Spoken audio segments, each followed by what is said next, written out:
What is up, everybody? That's right. You're finally getting to see, for the first time, Binge Image Productions YouTube studio. And, you know, I'm not alone. I'm down here with a very, very, very special guest, man. Very excited for my man over here to be joining. How far exactly did you drive down, sir? Man, I came up from Merle's Inlet probably about 4.5. Okay, drove 4.5 hours to come back home, man, and kick it with your boys. So, I mean, without further ado, everybody, I got to shout out Dylan Gallimore, a.k.a. Johnny D! What's good with the world? And for those of you who don't know, got the podcast going. This is episode, 11, 12, whatever it is. But ultimately, man, I've really been looking forward to this for a long time because you were somebody, you're somebody that really knows what's going on and exactly what it means to just go for it. Yeah. You know, for those of you who don't know, doing a thing. Johnny D here produced the podcast intro track that was on Position, and that was one of the first tracks that I heard Johnny D produce, and I was just like, damn, son, where'd you find this? So I had to get Mr. Johnny D on the show as well. So without further ado, man, what's happening? Dude, life. Yeah? Life. Yeah. Can't complain. I appreciate you having me on. Not a problem, man. You look good. I mean, you look like you've been... I appreciate it, brother. Yeah, you fucking... Appreciate it. Likewise. Look I just had to rep my boy John Mayer, you know, like... Dude, hell, I could have a whole podcast speaking about John Mayer, dude. It's one of my favorites. You know, that gives me an idea. We'll talk after the show, you know? For sure. But, nah, man, I can't complain. You know, life's beautiful. The sun's shining. Yeah. Just keeping it pushing. You know, making content, doing a thing. Getting better every day, right? Hey, you got to. You know what I'm saying?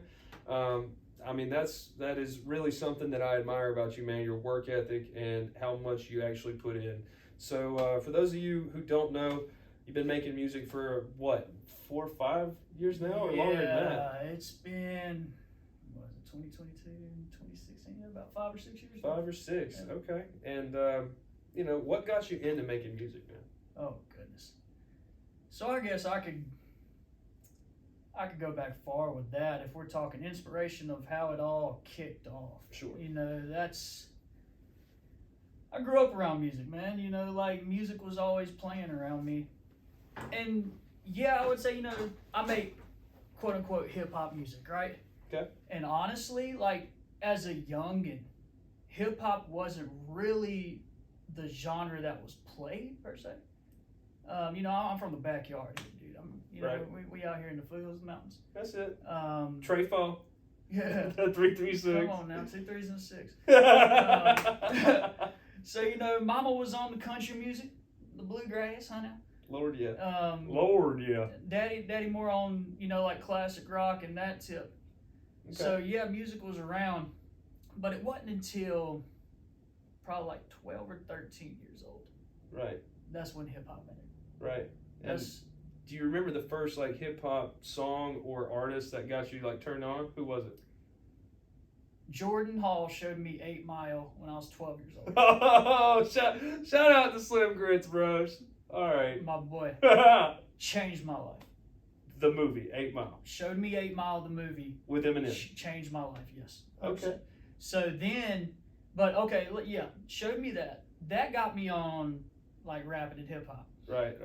But when you ask artist-wise, he showed me Dr. Dre a year later. Okay. And that was when it was like, oh my God, this is its own world. Right. You know? And how old were you when you first heard the lyrical prescription that is Dr. Dre? How old were you? Probably about 13. 13, right? And did it not just make you feel like the most raw motherfucker? I'm sorry, Mom. Pardon my French, but dude, when you're 13 years old and everyone's listening to like Katy Perry and shit, and you're listening to fucking the shiznit. Yeah. Hell yeah, you feel like you raw as fuck. 1, 2, 3 Come on now. 4. Benny G. Oh damn! No, that's not my thing. Okay, so young in the area, got into some hip hop. What happened next, man? Yeah, so you know, big into hip hop, classic hip hop, really throughout high school. Right.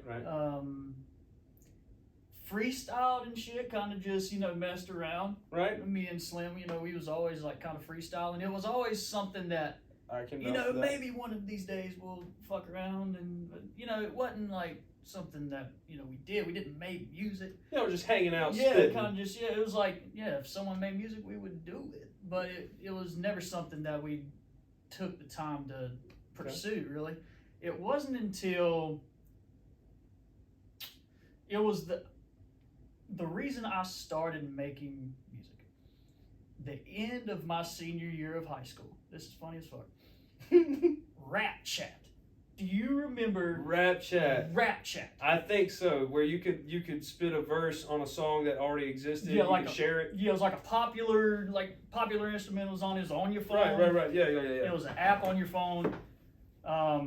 You would spit like 45 seconds or something. Right. Yeah. And so this was like booming like the last 2 weeks of high school.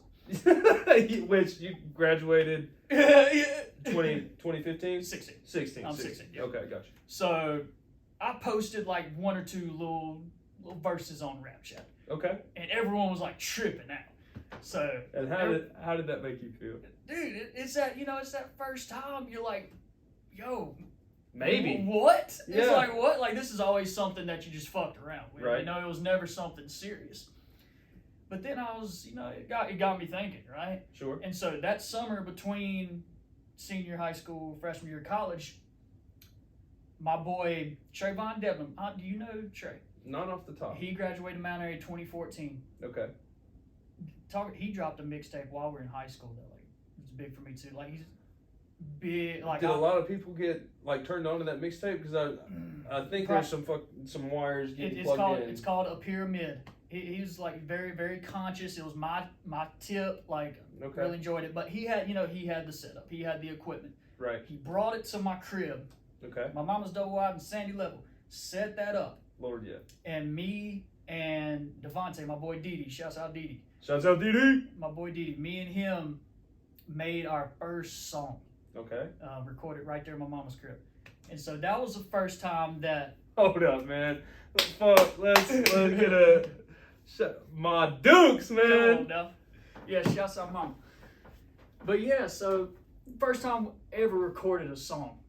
And I guess that scratched the itch right there. That was when it was like, dude, I like this. Right. I like this because, I dropped the song and people around Surrey Stokes County was fucking with it. And it was like, oh, man. And that's a good feeling, too. Like, whenever you do something like that and your friends actually get behind it, man, like, that does feel good. So, I mean, okay. 100%. But then it was like, okay, how am I going to make music, right? Right. I don't have no equipment. Like, I don't have no money at the time. Like, I don't have no connections or anything. So I was like, fuck it. I'm going to save up money and I'm going to get my own stuff. Fuck it. So, spring semester of my freshman year of college, I'm at ECU. Ooh.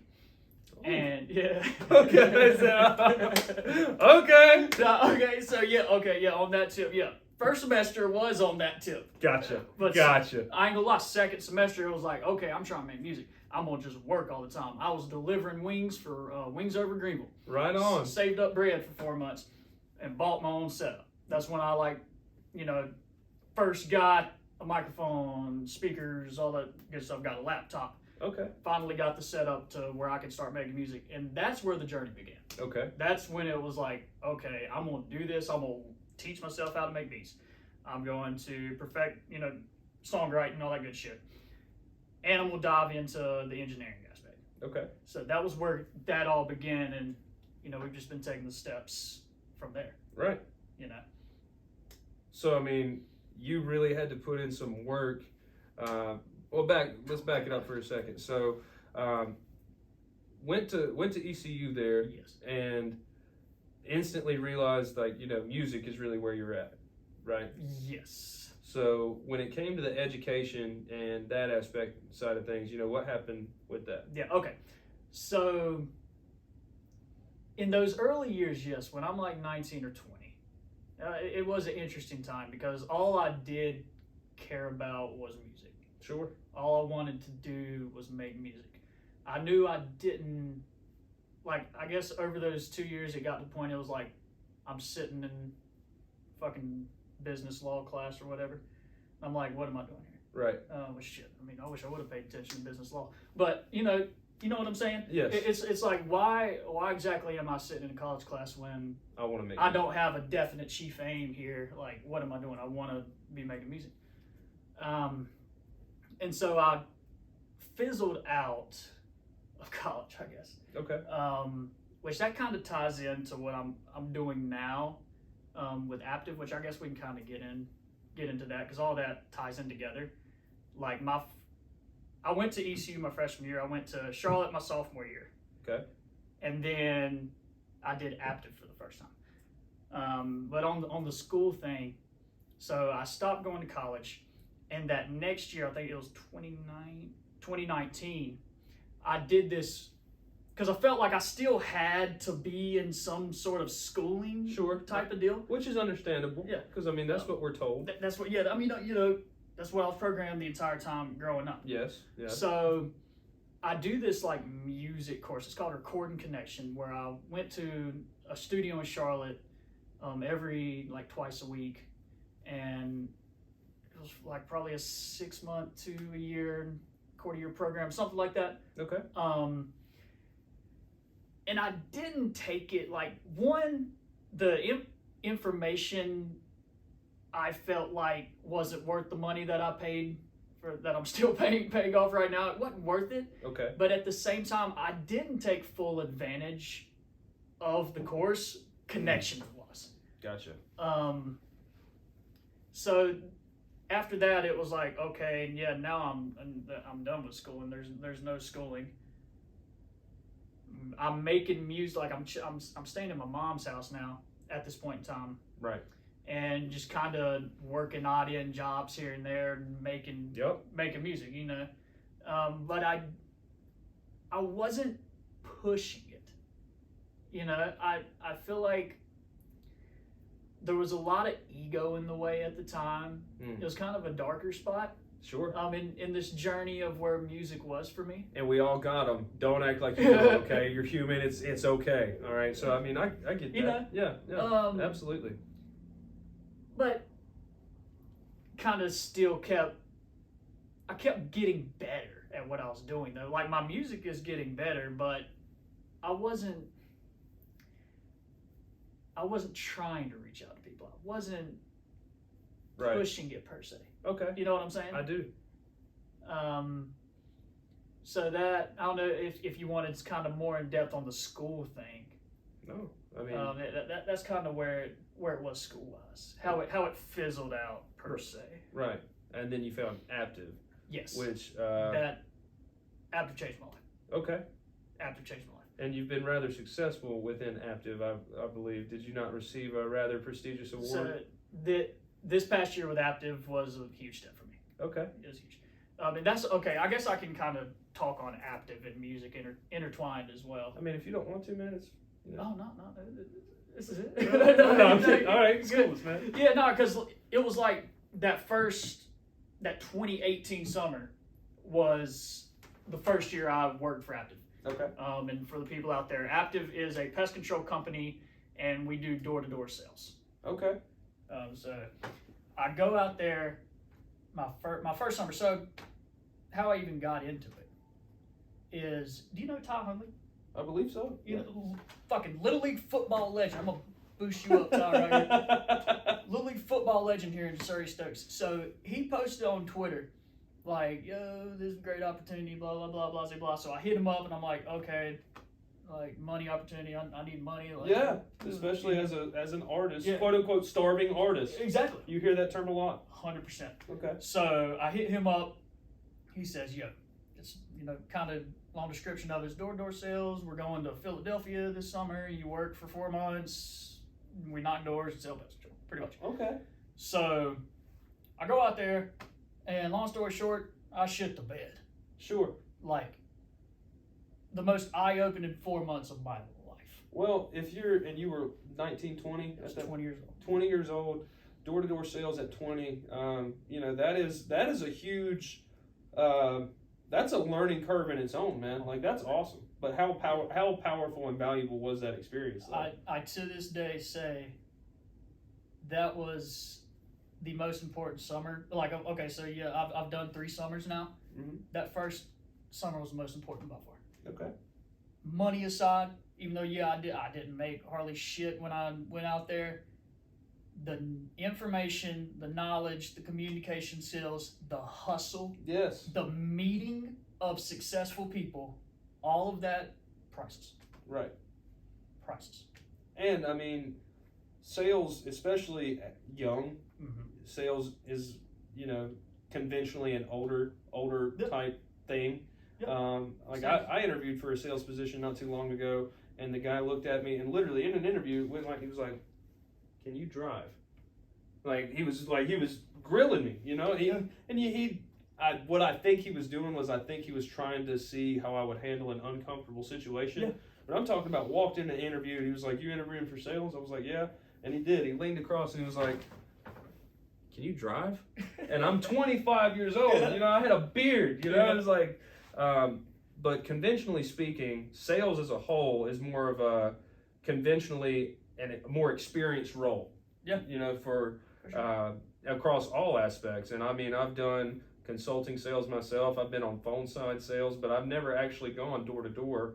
And I think a lot of people, whenever they hear door to door sales, I think they think of what comes to mind is like the knives. People selling Yeah. People still do that, by the way. Well, and it works. So many people say, you know, that's the old way of doing things. And in this age that we live in, man, a lot of people are actually working from home now. Mm-hmm. A lot of people are, you know, in their homes more. And now I think as a society, we've kind of gotten away from the bad taste in the mouth as far as any salesman goes. Yeah. But the paradigm is definitely shifting 100% when it comes to sales. Because, dude, I was the same way. Like, when I didn't really have knowledge of sales, you do think of the used car sales. You do. And right? Yeah. But like you said, man, I think that's shifting. And sales as a whole, from consulting, phone sales, just being in those roles and the skills that it will develop, it allowed me to level up as a person. Mm-hmm. But so I cannot even begin to fathom how much growth comes along with door-to-door sales as well. Because you know, the first 4 months you said, shit the bed, so to speak. Yeah. That taught you something. 100%. And I think so many people, especially the younger demographics now, I think they're afraid to fail or afraid to shit the bed. And literally speaking, I'm not encouraging you to do that, but failure or temporary defeat, pick that up for them. I mean, if you don't know, show them what's up. Okay? Everyone, Think and Grow Rich. It's probably at Pages. It's probably at Barnes and Noble's. Books a million, $7. Yep. Get it. That's where I got it. Now, one of the greatest books you'll ever read. Change your life. And, you know, in there, it's talking about how temporary defeat only really becomes failure whenever you allow it to, whenever you stop trying. And so with every temporary defeat comes a seed of opportunity. That's it. And I think so many people, especially the younger demographic out there, they'll try something and be met with temporary defeat and then just not get back up. And so, you know, it's hard being told no. It's hard saying no. And in sales, just as a whole, in any capacity, I think really will teach you how to be okay with saying no, being told no, rejection as a whole, communication. You know, it's a special skill, Johnny D, to walk up to somebody you've never met before and 100%. You know, dude, that's the biggest thing. That first day in the neighborhood. Yeah. Oh my God. Everyone should feel that feeling. Right. Because you gotta hop out the car, man, and you gotta go to that first door. Oh man. You know, it's just it's like you said, it's just that feeling of it, and we do get the rejection thing. Right. Yeah. Rejection is the crippling aspect of it, but it calluses the mind. It builds that thicker skin. That's it. And over time. And it'll also tell you what doesn't work. 100%. You know, you take a look at that, and that's why a process is so important when it comes to sales. I'm sure you have one. Yeah, for sure. I'm sure Aptiv would not be as a successful company as it is if it did not have a sales process that you follow every time. 100%. You know, and that's the thing too. A lot of people, when they hear sales, they think it's just wheeling and dealing, star striking, just swinging for the fences. It's a process. Wolf of Wall Street. Yeah, seriously. Seriously, every single successful person, when they do anything from sales, business, musician, athlete, sculptor, artist, doesn't matter what it is, anybody who is successful follows a process. Yeah, 100%. And so learning that lesson at this point in your story, in your life, coming from where we came from,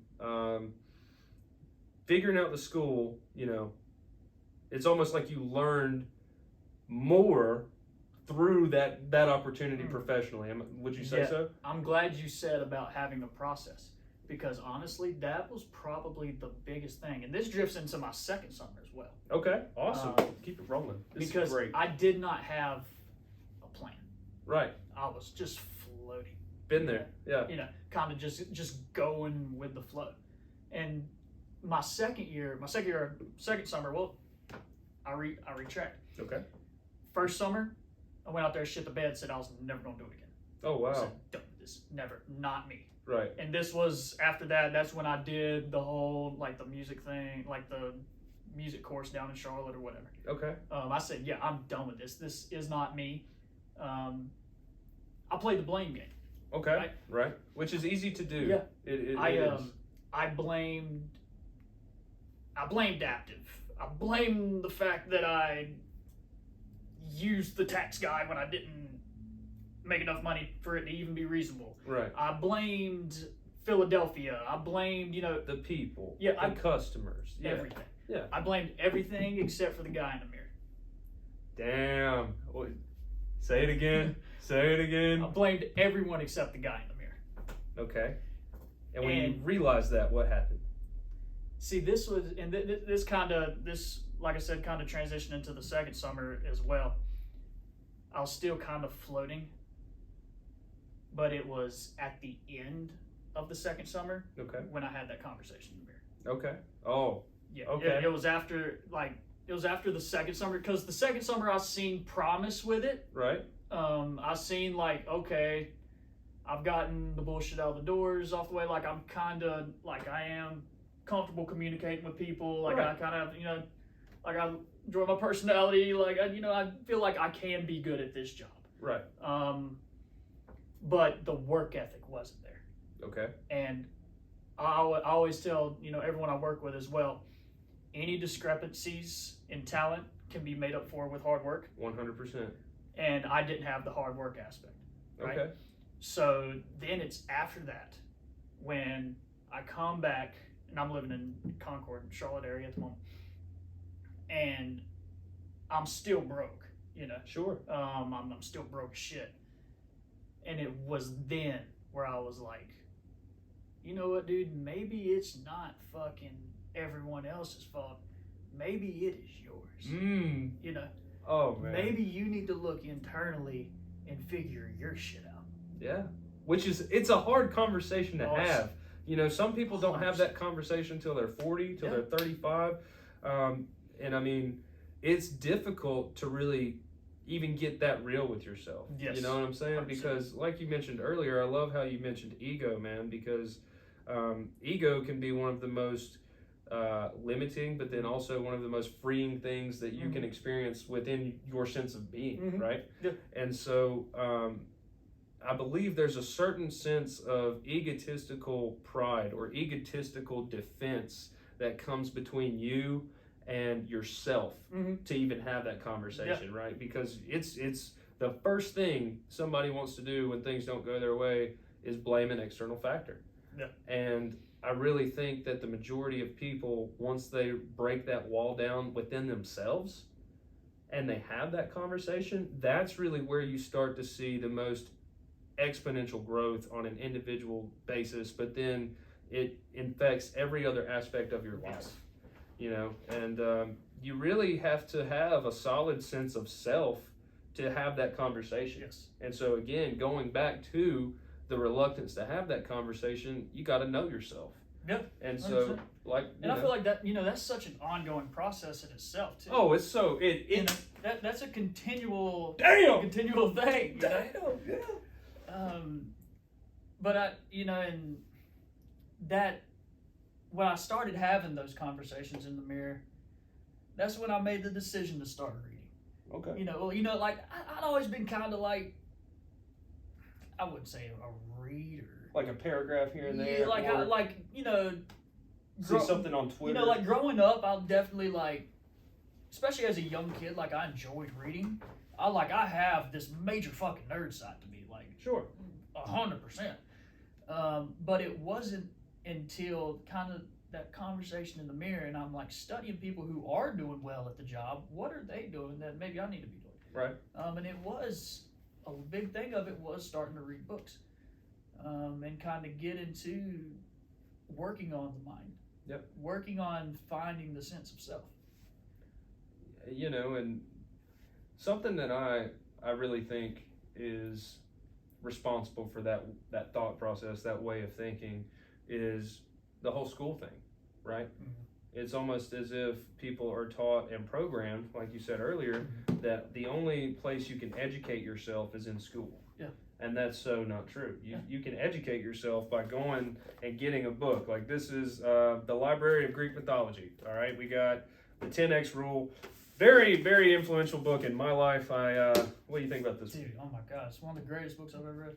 And it's not even like, I wouldn't even, with that book in particular, I wouldn't even say it's like the quality of the language within it. Right. It's the energy. Yes. That's what I like about Grant Cardone so much, is that his fucking energy is incredible. And for the same reason, a lot of people get turned off by that energy as well. 100%. And that's okay too.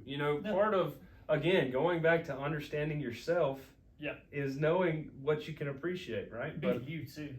That's what I like about, with gaining knowledge, is like taking the bits and pieces. Yeah. You're not going to agree with some, I might read a book and agree with this portion. I might, I don't really feel this, but taking those different bits. Right.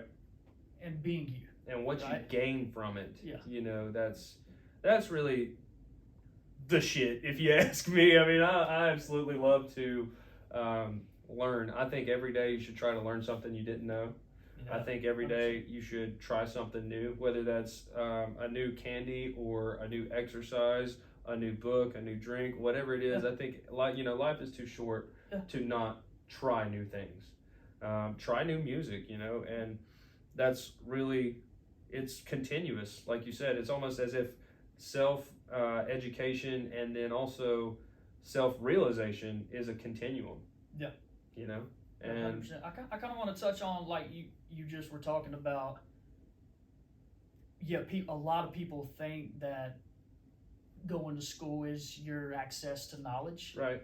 A big thing in Outwitting the Devil, which is also by Napoleon Hill, that he talks about, is he explains the difference between drifters and non-drifters. Okay. And the aspect of that is basically, are you or are you not thinking for yourself? Are you being a drifter by just taking in everything that you're being told? Or are you thinking for yourself, kind of what we're talking about, processing it in your way, and then going along with that way, not just believing everything because you were told? That is so powerful. Just the notion behind the pros of that question. Because I feel like a lot of in the book he says 98% of people are drifters. It's kind of just mind blowing, because I feel like we all have our drifting tendencies. Sure. Somewhat. I don't know where I was going with this, but I feel like a lot of people do just kind of believe things because they don't want to take the time to seek the knowledge on it. Sure. Per se. And that's why, back on the... That makes a lot of... That makes a lot of sense, actually, when you think about it. Yeah. Because, I mean, dude, I know several of my friends that I've tried to put that book, Think and Grow Rich, I've literally tried to give that book to a close friend of mine. Yeah. He said, I don't read. Yeah. And I'm like, why? I don't read. Yeah. I guess that's the, getting out of your own way thing. Sure. I read Russ's book. You listen to Russ? I did. I didn't know he wrote a book. Dude, read Russ. You will really, it's kind of raw like the 10X. Okay. It's got, just like it's not like fucking Shakespeare wrote it, you know, like Right. it's raw as fuck, Okay. but it has that energy. Okay. And it's called "Get Out of Your Own Way" Get It by Russ. by Russ. The R&B / rapper. Yeah. Which you know, what category is he in? Would you say? I don't like the word categories or genres. All right, now that brings me to a very. I'm excited to have this Oh, let's talk conversation about with you, man. I'm excited to have this God, we'll be conversation. here till 7 o'clock. It's gonna be a Hey. 4-hour long podcast. Would you believe it? Would you believe it if I told you this is already 30 minutes in? No shit. Yeah, this is already 30 minutes in. Oh, Jesus. I tell you what, fuck it. So I have right here the Book of Mac, Remembering Mac Miller, by Donna Claire Chessman, and I'd like to start with Mac Miller just because I mean, Rest in peace. dude. At first, I thought it was a lie. When I remember where I was the day that I checked Twitter. I still had a Twitter, a personal Twitter, and I saw that, and I thought it was a joke. Like I thought it was literally like fake news, like not a real thing. And as 30 minutes later, it became very evident to me that that was not a joke, and I literally like teared up a second, like for real, because just from the jump, man. I wish that I could have known him when he was Easy Mac with the cheesy raps. But the first Mac Miller album that I actually listened to, man, was Kids, kicking incredibly dope shit. And you know, that's still one of the best mixtapes ever. They finally put it on all popular streaming services as well. But Mac Miller changed my life completely. When I heard his music, it was just different. It was rap, but without having to talk about gangbanging and killing people. And he was still smoking dope. I mean, you know, he's talking about weed, but talking about being a kid. Yeah, you know, especially those early days. Enjoying life as a kid would. I mean, I wish I had that vinyl, but right now it's like $87 on Amazon right now for the actual one. But you know, senior skip day. Gosh, the spins, dude, the spins. Yeah. I'm gonna get a sound system in here, and I'm gonna play that. I'm just gonna, yes. My favorite song on that project is "Outside." Outside. I think "Outside" is probably my favorite one. Okay. And I like "La La La," which that ain't on the Apple Music version. Oh. But like the I don't know what it was the last track on whenever they had on Spinrilla. It's "La La La." Spinrilla was that shit. Yeah. Now you asked me if I saw the video. You talking about the? I think because he had a series. He had a series of other videos. Yeah, it's kind of all in there. Yeah. But it's just them chilling on the fucking porch. Yeah, like that's why I fuck with it. So. And watching his career grow from that to my favorite Mac Miller album, like while he was still alive, was "Good A.M." Okay. I mean, I have "Good A.M." Swimming and The Divine Feminine, and watching movies with the sound off, all in my car out there on CD. So I mean, I listen to Mac a lot. Yeah. But "Good A.M." from like Kids to "Good A.M." was such a diverse. It was a journey on musical exploration and like trying new things, and the whole time people are loving it. He also dropped the kind of rock album. You know what I'm talking about? It was In the Rear. Or Live from Space. Live album. That was awesome. Like, dude, there was just so much music that he made in such a short time that really impacted my life. But Faces. When we talk about that dark period between 2019 and 2020 for me, been there, bro. Faces was there for me, like in that aspect too, man. And that's something that I want to touch on before we get deeper into this music thing. Yeah. You know, because every experience that you have ever had in your life has turned you into the person in my house sitting on my couch right now. 100%. You know what I'm saying? Yeah. Every experience, positive or negative, has definitely impacted you and turned you into who you are, like right now. Everything that has ever happened to you has not happened to you. Everything that you have ever done in your life has led you to this point right here. And at the end of the day, man, as long as you are happy with who you are as an individual at this moment, at this point in your life, when you are listening to the truth that you are experiencing right now, and you ask yourself, am I really happy with who I am? If the answer to that question is yes, every negative thing that you've ever done in your life is forgiving. You know, it's okay because it led you to where you are. Yeah. It turned you into who you Mhm. are. And Faces was incredibly impactful for me in my dark time as well. Yeah. So, I mean, you know. And I hate, like, dude, Mac Miller now is probably, like, easily top 5 most influential for me ever. Right. When it comes to hip hop, I guess. But I'm guilty to say that I did not, like, dive head first until after. Yeah. I heard, of course, you know, the hits. And there were, like, a couple of songs, like, dude, like, I remember in high school I was a big fan of Another Night. I love that song. Yes. I'm a Just big another night of love. Yes. I love that song. But when it comes to, like, the albums, Right. and me, like, diving in, pressing play at number 1 and running it through, Yeah. you know, all the way, that didn't happen until after he died, unfortunately. Rest in peace. Yeah. But I think that shows you the power of music. Oh, yeah. Absolutely, man. Like, that music is going to live forever. And Everything that he created is going to live for eternity. well, the sad truth of the story of Mac Miller is the musical direction that he was on. You know, he has. I'm almost like I love that. I love his music, man. Like seriously, it impacted my life so much. Like I'm drawing a tear right now because when you dive into the mixtapes, the albums, the visuals that went along with that, he was really cooking up something different.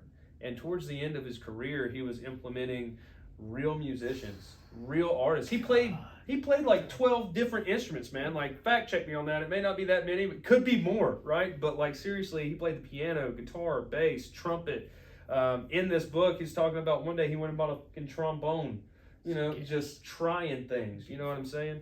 And towards the end of Swimming and Circles, and you know the rest there was a more real implementation of instruments into his music, and For sure. what he would have done. You know, I'm just honestly sad that we Yeah. don't get to experience that. Yeah, it definitely would have been cool to see him, you know, as he did get older, like kind of in that 40 to 50 range. Like, Yeah. what type of sound is he creating? Oh, You know? if I had to guess, man, I would say something jazzy. Oh, yeah. You know, definitely the track "Stay" is Yeah. on the Divine Feminine. Yeah. I think somewhere in that. I hate we did not get to see the 47-year-old swanky Mac Miller. I mean, that could be said for a lot of the people on this wall, man. Oh, dude, don't even get me started on your wall. I think Prince was taken too soon, man. And dude, a lot of people give me shit for listening to Prince, but he was one of the best guitarists. He levitated. One of the best guitarists of all time. A lot of people don't like John Mayer for whatever reason, but I mean, I saw him in 2019. God. Yeah, nosebleeds, but I saw him. You're gonna slap shit out of me. I bought this past summer. I was in New York. I bought Dead and Company tickets Oh, at Woodstock. oh, It didn't go. oh no! Because For those, what is the Dead and Company? Because I mean, I obviously know. I mean, we got a dancing bear right there. yeah, big Grateful Dead fan. Yeah, huge Grateful Dead fan. How could you not be? Yeah. But so many people don't listen to it because when they hear Grateful Dead, all they think is drugs. They think about the crazy experiences that were at Grateful Dead concerts, Yeah. which is a shame because the Grateful Dead made some of the best music that has ever been recorded. Listen to the music. Jerry Garcia was a banjo player before he was a guitarist. You know, there's a bit of folk and country. That's what I like. When you cannot name the genre or quote whatever the fuck Yeah. of like Seriously. of a group or you know like an artist. That's what I like about music. Yeah. You know, when it's not like definable. Right. That's why I like Mac Miller. That's why I like Grateful Dead. That's why I like even John Mayer has his own fucking sound. Yes, he does, man. You know, but yeah, I had a chance to see those, Well, see them, and that kind of upset me. You know, I mean, I'm not gonna hold it against you, man, because again, not seeing John Mayer and the Dead and Company led you here on my couch. You know what I'm saying? Man. We're And here. you know, think about that as we continue through this, because there's a parallel universe somewhere where you did see John Mayer and the Dead, and I guarantee you wouldn't in that universe. You're not on my couch, Yeah. and that's where I might lose You're some right. people, right? But That's- my thing was it was at Woodstock. Like that. That's the cool thing. Like, I honestly, of all like places I've been in my life, I went to the Woodstock Museum. Yeah. Up there, and it's in Bethel, New York.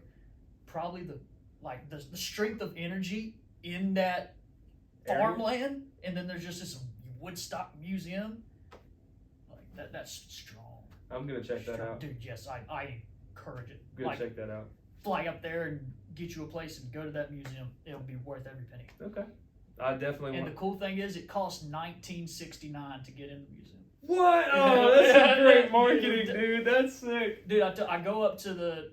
I knew it was meant to be when I went up to the stand. I went on my dolo too by myself. Walked up. She asked like, what's your name? I said Dylan, and she said like Bob. I was like, dude, I'm gonna love this place. I was like, this place is gonna be fucking sick. Okay. Well, that being said, man, over here next to Mac Miller, I have the Led Zeppelin. This was made by Virgin Mobile Records. I just view it all with amusement. Jimmy Page on groupies. You know what I'm saying? So it's like, I'm about to read that. dude, it's like a picture book. Like it's just, it's behind the scenes of like Led Zeppelin, and there he is with the dual neck SG. And that guitar has 3 necks in it. You know what I'm saying? Like, who's that for? But and there he is, just Jimmy's raw. Dude, when it comes, here's a great question before we get into this wall here. Greatest guitarist of all time? Jimmy Page? No, not Jimmy Page. Jimi Hendrix. Yeah, Okay. Yeah. See, that's my answer too. Every single time. I don't think it's close. Every single time. I think it's easily Jimi Hendrix. If you could bring 5 musicians, dead or alive, to a dinner party, or not even a dinner party, just sit down and eat dinner with 5 musicians, alive or dead, all dead time. Or alive. Yeah. Oh yeah, that's a great question. Yeah. Hey, while he's thinking of his answer right now, comment yours. Give me your 5 top musicians, alive or dead, that you would have dinner with. Okay, leave them in the comments. All right, we're sitting at the table. Yep. John Lennon. John Lennon. That's a good one. Dr. Dre. Dr. Dre. All right. Damn, already it's gonna be a hot. No, it is. Yeah, we're gonna be chilling. This is gonna be interesting. It's gonna be interesting because I gotta get intellect in there too. You know what I'm saying? I gotta have some fun. I gotta get a glass of Henny. I don't know. Okay. That's awesome. Yeah, John Lennon, Dr. Dre. Who else do I have?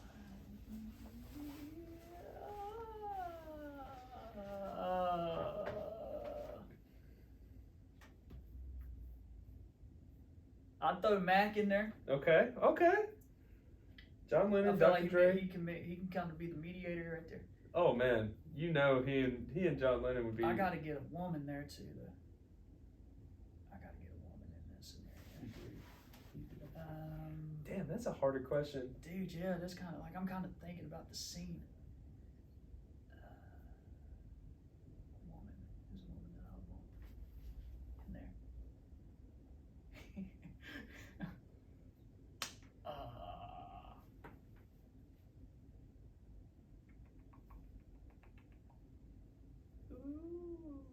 Bum bum bum bum bum bum bum bum bum bum bum. We got John Lennon, Mac Miller, Dr. Dre. Yeah. Mick Jagger. Mick Jagger. Oh man, you got one more. I gotta get a woman. There have been a lot of influential. Someone has to mediate that. She gotta be soulful too. Oh, I know, but it's not mine. It's not. She gotta be soulful.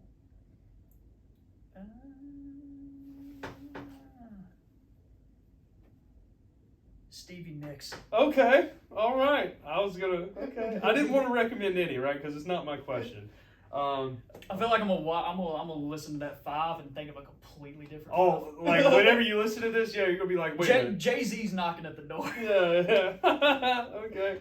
All right. So if I had to pick 5 musicians, dead or alive, to have dinner with, I'm going Prince, Jimi Hendrix, Mac Miller's also there. I like that. Prince, Mac Miller, and Jimi Hendrix right there. Wow, that's a powerhouse.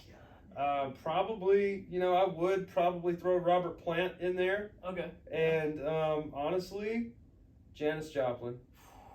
And if I had an honorable mention, Etta James. Oh my God. If I had an honorable mention, I would throw Etta James in there. If you're listening to this podcast, go listen to Etta James right now. Stop what you're doing and go listen to Etta James right now and listen to that raw shit. That album, I have an Etta James album upstairs. The only reason it's not on that wall is because, like, Nicole got freaked out, man. It's one of those that, like, the art makes it look like the eyes are following you. Yeah. Like, so, and she got freaked out. So, literally, I put it on there, and it came back down. But, so, this is something that I've been waiting a very long time to do, and I was hoping to have a fellow music connoisseur in here when we did it. But, so, behind me is my record wall, and this is my collection. And whenever you collect something, it's never really over. But have 2 kids and then try to justify going and picking up $80 to $120 worth of records, it just doesn't work out. So support the show. Send me your favorite records. Artists, dude, if you have a vinyl, send it here. I will put it on there. The first vinyl you get, bro, is going on. Sure. It's going well. One of the because I know your mom's gonna want one, you're gonna want one. So one of the top 10 or the first 10 albums you produce, give me a copy. It's going up here. But so, starting over here, we got the Rolling Stones. Shout out to Mick Jagger, dude. And R.I.P. Charlie, man. Greatest rock and roll band of all time. And that is so true because they're still performing. And a lot of people get upset. Rest in peace, Brian Jones. The Beatles. A lot of people get upset whenever the Beatles. And it comes down, the Rolling Stones. Yeah, that's the question, right? They needed them. They needed each other, And yeah. the Beatles. There's no Stones without Beatles. Right. But the fact that the Stones are performing to this day, still rocking, the fact that they took that, they got the influence of the Beatles, but then fucking went and made "Give Me Shelter" and the song "Let It Bleed," bro. Like, yes. "Exile on Main Street," like the fact that was created. Oh God. Come on now. Okay. Shine a light on you. So, love Stones. I don't have a Grateful Dead album up here, but don't call me a poser, bro. I got the bear permanently on my body forever. I also have Elvis Presley's face on my... I've been saying it forever. It's right here. All right, there he is. You can't rub that shit off, okay? Ain't nothing but a hound dog. But so when it comes to these albums, man, we got the Rolling Stones, Queen, A Night at the Opera. All right, and here's I got to be transparent, okay? I think albums lose their credibility when you go and get them at Walmart, okay? And here's why, all right? You can get anything on a mass-produced level at Walmart. And I'm not saying that takes away from the music. It's the same music. It's probably better quality. But all but 4 of these albums 5 of these albums up here on the wall, I got at an antique store. That's the way to do it. Antique stores are a gold mine if you collect records and vinyls. You been to that one? Have you been to the record store downtown? On Main Street? Yeah. The record store? There's it's under, what's that fucking place? Whole ass record store. I don't know if it's still there. It was in 2019. No, I haven't. It's downstairs at one of these. Literally, it's downtown. It might be like the Trading Post or something. It's okay. Underneath the Trading Post. Oh, like do you go in and then go downstairs into another building or into the lower level? You open the door, literally hit like an immediate right, and then go down the stairs, and there's a whole ass record store down there. Never been there. Yeah. Gonna check. Yeah, let's see, because I got all these. I have a picture. I got all those from the Antique Mall on Main Street. I might have a picture. Mayberry Antique Mall. Check it out. But then going past A Night at the Opera, we got the Miseducation of Lauryn Hill. That was one that I was thinking about saying her name. Well, honestly, dude, I didn't know how big she was until I got with Nicole, and Nicole said, "No, if you're putting any record up on the wall, it's got to have a Lauryn Hill record." Yes. The Fugees, yes, but then her solo career, bro. There's a track on that album that J. Cole sampled, and I can't remember which one it is, but it sounds like it's. So her track is "To Zion," and J. Cole sampled that and spit a verse on it. It was sick. It was absolutely sick. Yeah, I think what's the fucking Drake song? "Nice for What?" Oh, that's really? That's yeah. Yeah, that's a Lauryn Hill sample too. I did not know that. Okay. Nice boy. But then, ironically, beside Lauryn Hill, we have Waylon Jennings. Come on Yeah, now. I mean, you know, We in the heels, baby. we're the only daddy. But going past Merle Haggard here, you were saying that's a genre of music or an era. Yeah, Era. kind of. Yeah, that Elvis '60s country Right. is something I need to dive into more. So, a lot of people give Elvis a bad rap too because, I mean, and I found this out after the fact that I got his face permanently tattooed on my body. But he stole a lot of music, man. Like he pirated, straight up stole a lot of African American music and made it popular. And so, like, after learning that, Elvis is slightly less cool, but I mean, dude, he's still the king. I mean, he has a strong face, you know. Yeah. Like, when it comes to music, you can't deny that. Yeah. Then we got John Denver's greatest hits, and these are not put up here in any sort of precedence or, these are not put up here in any sort of order or anything like that. I just tried to keep it all relatively on one, just trying to evenly space them, and if you look close enough, I didn't do it. But Bob Marley, we got John Mayer's double LP, the Continuum album, man. Okay, so that I was wondering what that was. That is Continuum? Yeah, that's Continuum, and that is the John Mayer album that got me through some of the most interesting parts of my life. Like, seriously, like 14 to 17 years old, there's a lot of coming into self type stuff. Dude, and I feel like John Mayer's a perfect artist for a that 14 to 17 period. Yeah, and especially Continuum. Holy shit. Dude, Vultures, that's how Nicole and I actually met. Nice. We were working together, and she said, "Hey, my shift just ended. Do you want to come listen to some John Mayer?" And I couldn't tell if it was a joke or not, but I was like, "Yes!" Oh my god! And we get in there, and she was like, "What's your favorite John Mayer song?" And I said, "Well, you play yours, and I'll tell you." Just play Vultures. Just play Vultures. And so, meant to be right there. But Slow Dancing in a Burning Room, man. Oh man. That might be my favorite. That and In Repairs, big. In Repairs, In great. Repairs, huge for me. Also, really like that. My mom, the whole reason that I even got turned on to John Mayer was my mom loved Waiting on the World to Change. 06, 07. Yes. Dude, yeah, I was about to say, if there's one artist that, like, I thank my mom for introducing me to, it's John Mayer, easily. Yeah. Shout out my Dukes, man. But then we have, so Eric Clapton. Eric Clapton is still alive, and he is one of the greatest guitar players ever. A lot of people don't know this, but he and Jimi Hendrix actually were very close friends. Yeah. And Eric Clapton had a left-handed guitar made for Jimi Hendrix, and it was made, and a week later, Jimmy passed. Really? He never Did not know that. Did not ever actually get to give him the guitar. So Jimmy's song Little Wing, they did a cover of it. Eric Clapton has been in several groups, and one of the best collectives of his vast expanse of music is called the Cream of Clapton, because he was in a group called Cream, which is also on the board. He was in Derek and the Dominoes. Layla's one of my favorite songs ever. Yes, and that's on that same album. Little Wing is on that album, so definitely need to check that out. But yeah, definitely. Clapton's top 5 for me. We He got might be top 3 guitars all time for me. Dude, wicked, like just insane. Blues to whatever you want to do. I'm a huge blues guy too. Oh, blues is the origin of everything we're listening to. Thank you. So many people do not know that. Come on now. God almighty, this is what I'm talking about. And Robert Johnson went down to the crossroads for a reason, man. And he came back with a 7th string, buddy. Let me tell you what. If you don't know that reference, man, Robert Johnson, the forefather of the blues.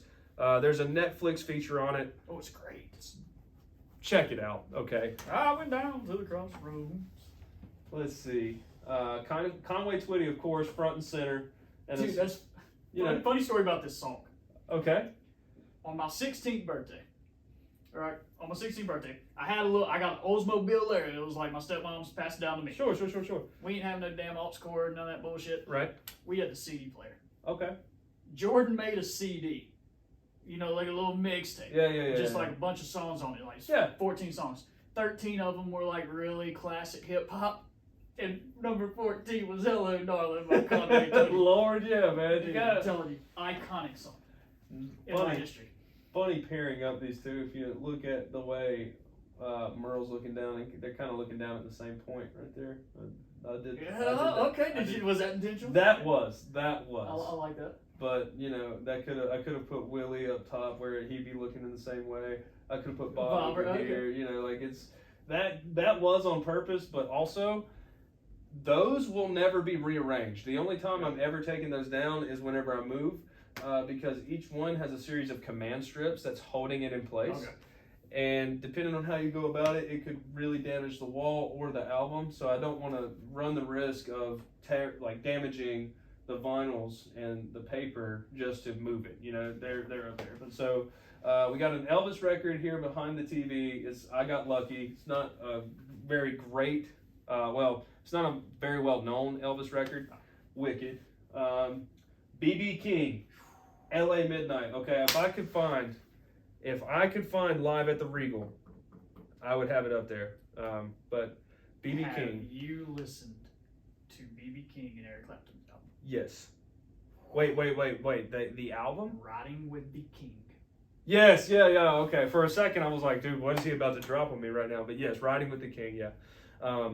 There are a series of videos where, and of course, B.B. King is no longer with us anymore either, but he, Eric Clapton, and John Mayer all were on the same stage at least once, because it's on YouTube. You could that's it. But yeah, B.B. King is one of the greatest blues guitarists of all time.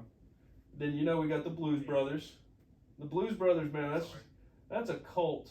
That's what I was about to say. That's a cult classic film in itself. But is that Dan Aykroyd? Is that who that guy is? The Slim?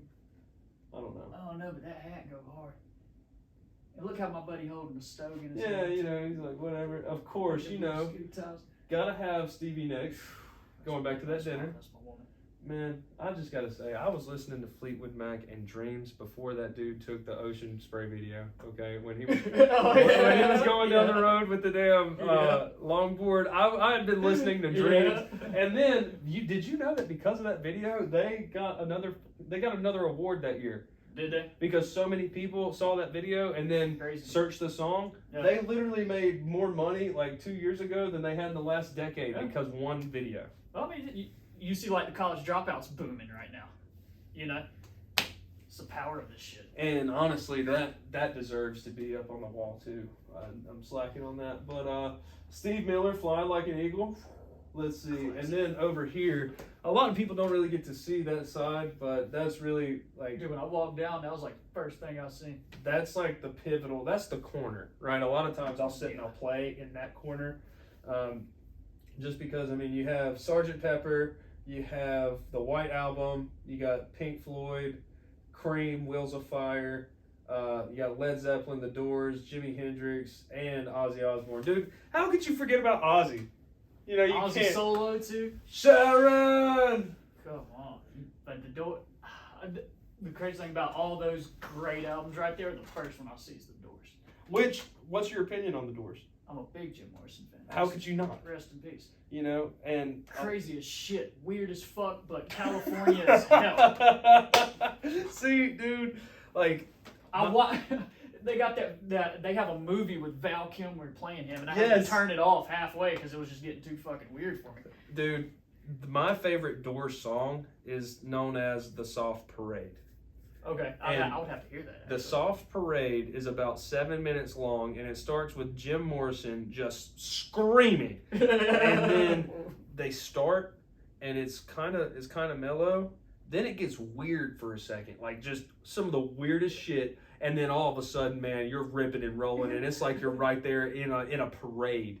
And the song is actually about him tripping balls, like taking a psychedelic and absolutely just tripping sack. And he's talking about all the animals in the yard and like a soft parade. Dude, it's The Doors. That's awesome. You just got to check it out. And I would like to say, man, that you can listen to that music. You can listen to the Grateful Dead, the Doors, Jimi Hendrix, Bob Marley. You can listen to that music and not take drugs. You know, like I've never taken psychedelic in my life, but that hits me. That classic rock era, yeah, like it takes you to a different spectrum. Well, and see, Eric Clapton's got a song entitled "Cocaine," and Yeah. sure, it's about cocaine, but it's also one of the greatest rock songs I've ever ever written. Like from a rock music theory standpoint, it's an excellent song, and like I think so many people won't allow themselves to listen to good music because of the negative, the negative connotation that would come from listening to a Grateful Dead song, or you know, I don't smoke pot, so I'm not going to listen to Bob Marley. You don't have to, you know, like. So if that's you, what the hell are you doing, man? Get your music game up, dude. Music, you're right. We could absolutely sit here and just talk about it until you know we're blue in the face. But the last bit of music that I actually want to talk about there, Johnny D, is yours. Yeah.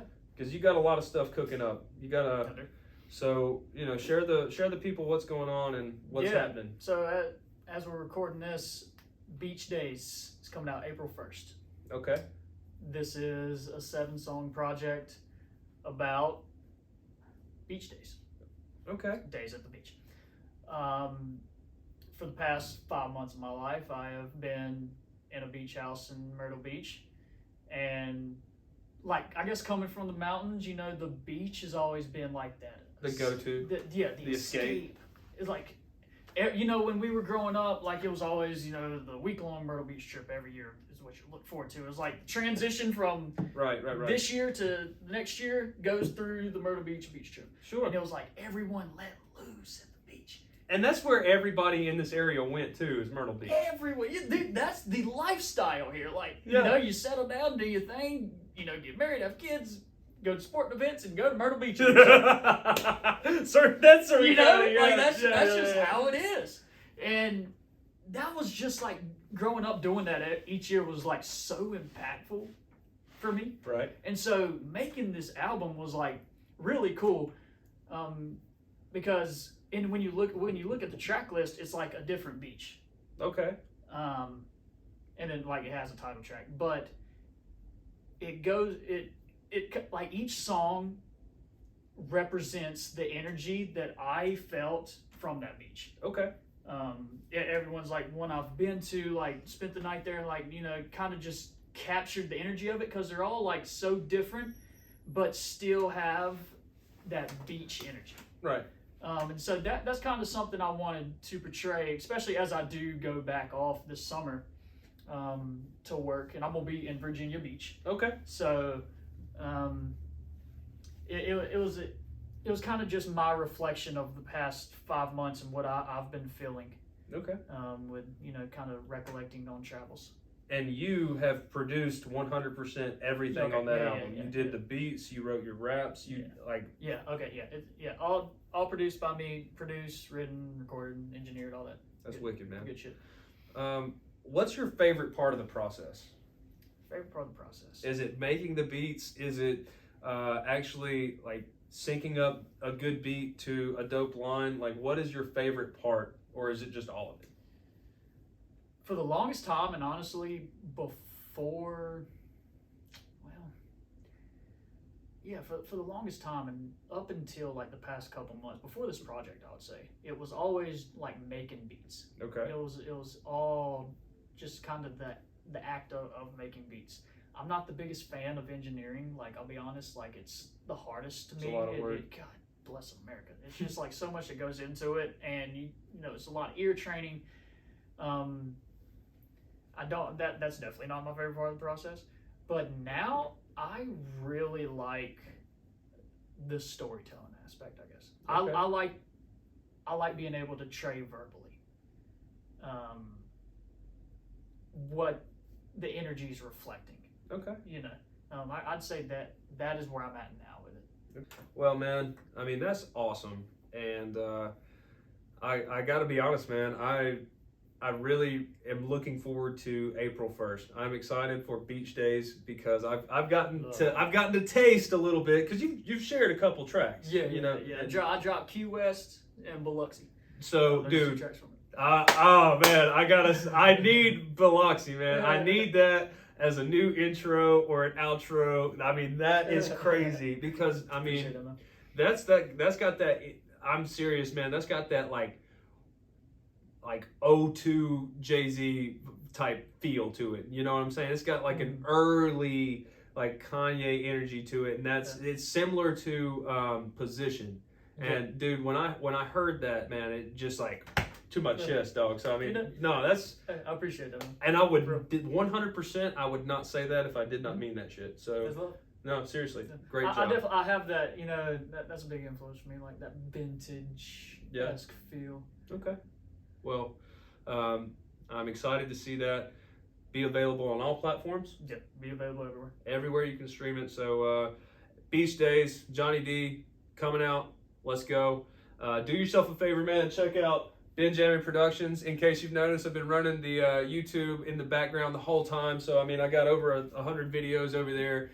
Getting ready to have this whole episode on there as well. It's sick, man. It's got a lot of good content on there. Shout out the Dreamers Direction. This episode of a Ben Nichols podcast. Be looking for Recovery Out Loud and be looking for bigger things coming from Benjamin Productions LLC as a whole, man. You know, got a plan and we're just going to take some action, man. But without further ado, thank you for listening and we'll see you next week.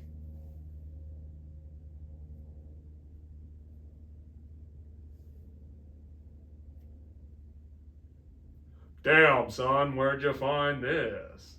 Trapaholic.